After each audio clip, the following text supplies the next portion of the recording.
ఆ రోజు పీనాథ్ చేతిలో ఉన్నటువంటి ఆ పాప పరిహార జలం వారిని పవిత్రులుగా చేసింది తాత్కాలికంగా. అయితే ప్రభువైన యేసుక్రీస్తు రక్తం ప్రతి పాపం నుండి, అది శవం నుంచి వచ్చేటువంటి అపవిత్రత మాత్రమే కాదు. ఇప్పుడు శవం నుంచి అపవిత్రత ఏం రాదు.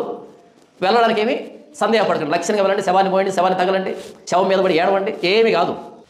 అన్న మనం చనిపోయిన వాళ్ళ దగ్గరికి వెళ్ళి భోజనం చేయించాను అంటే ఆకలి అయితే తిను, ఇబ్బంది ఏంటి?